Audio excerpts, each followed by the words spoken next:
अकीदे दा तल्लक सिर्फ कुरान नाल है और हजूर दे फरमान नाल है। बेड़ा ही गरक करके रख छड़िया जे कुतुबखाने बना लिया तुसां। वो कुतुबखाने सुननी जी गल, जिन्हें सुननी है सुभान अल्लाह करो। ऐस किताब चा लिखे है, आ किताब चा लिखे है, आ किताब ए लिखे है, ए किताब ए लिखे है, अल्लाह की कसमें लिखे है। पर मैं किसी किताब नहीं मंगता जिहड़ी कुरान नाल टकराए। बस इस बाद मैं कुछ नहीं कह सकता। मैनू आंदे आ किताब देख, मैं ले जा किताब च लिखिया किहड़ा लोहे महफूज ते लिखिया।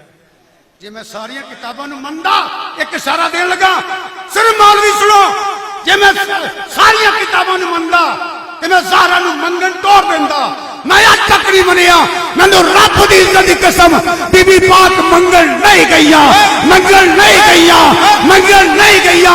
सुनो मजूर एक इशारा कर लगा, जे बतूल है ते मंगल नहीं गई, ये मंगल है ते बतूल।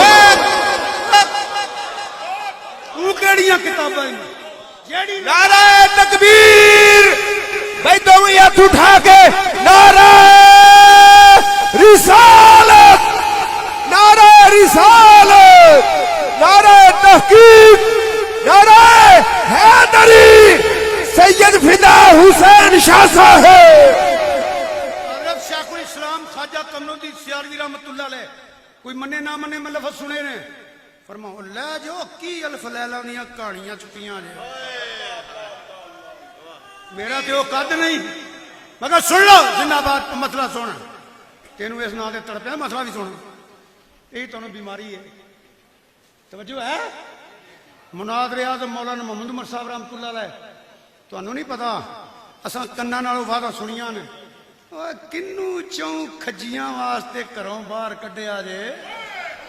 खज्जियां खजूरां गए जिदे सिर दा वाल चन सूरज नहीं वेख्या, जिसका अंचल ना देखा मोहम्मद। चूं खज्जियां वास्ते वंडन वाली है मंगण वाली। अच्छा मैं पहला समझदा हुंदा सा, सुनो सुनो, मैं पहला समझदा हुंदा सा जिहड़े मौलवी फारगो तहसील है ना, ये मेरे तो वड्डे मौलवी ने, इन्हां नूं चोखा हुंदा, मैनूं ते आउंदा कुछ नहीं। जदों मैं गौर कीता ना, ये ते फारगो दिमाग भी ने, इन्हों के मसले आउंदे ही कोई नहीं। अच्छा मैं इवें डरदा रहिंदा सा यार फलाणे नूं आ लकब मिलिया, खुदा दी कसमें इन्हां नूं बागे फदक दा मसला आउंदा ही नहीं। लो मैं कसम चुक गया कि एवें नहीं चुकी, इन्हां नूं आए ही नहीं। जे तवज्जो है तो एक मिनट लावा हैं। मैं सारी जिंदगी बयान किया है जी, ये विरासत ना मिली, हालांकि मेरा अकीदा है नहीं, मैं उसने मान जाना ठीक है जी विरासत है। मेरे सामने दो तीन मौली बैठे, वो पिंड सी, वो केड़ा सी मिर्जा पट्टियां, वो मेरी तकरीर जो शीया मौलवी लैंदे, उन्हें रुका दिता, मैं तकरीर कर लैंदे बाद महाराज जी तुहानूं गल सुनानी है। मैं कहा जी मैं मान लेना तुहाडा अकीदा विरासत सी, ए कुरान है विरासत दे हिस्से करो। नहीं समझ आई पाके फतक दी, विरासत हिस्से ने। मौलवी जी दसो तुहाडी बीवी का तुहाडी विरासत हिस्सा है कि नहीं? चुप कर रहा, मैं बोल, आंदा है। मैं क्या अगर औलादे नूरीना ना होवे तो कुरान मेरे हाथ च खानदान का हिस्सा है कि नहीं? आंदा है। तो मैं क्या चवड़े जी तेरी बीवी का है वे ते नबी दियां बीवियां का कोई नहीं। ये कदी नहीं जी आखिया दवाजे रसूल नहीं सारी मिलिया, बीवी पाक नहीं मिलिया, मंगन गई चवड़ो जइयो। जे विरासत मनदे हो ते खानदान दे हिस्से कड्डो, अज़वाजे रसूल दे हिस्से कड्डो, मगर गल असले वे मुहिब्बे अहले बैत नहीं, गुस्ताखे सहाबा ने, मुहिब्बे अहले बैत नहीं।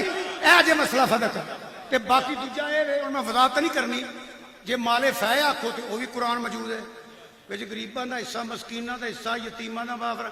मैं कहा दसो मौलवी हजूर गरीबां ते मस्कीनां दे हिस्से खोण आए ने कि दवाण आए ने? हजूर ने कुरान ते अमल किया कि नहीं किया? ते मैं क्या इन्ने हिस्से गरीबां मस्कीनां दे खो के आपने अपनी बेटी ज़हरा पाक सलामत हुई ते गुस्ताख हो हजूर दे, इंज ते बनदे ही नहीं। आज फतक दा जवाब रोवो तुसीं फतक बयान करन नूं, तुसा बीबी पाक में समझिया मैं एक इशारा कर दिता है या बतूल ना क्या करो या मंगन ना टोरिया करो जे बतूल है तो मंगन नहीं गई जे मंगन गई है तो बतूल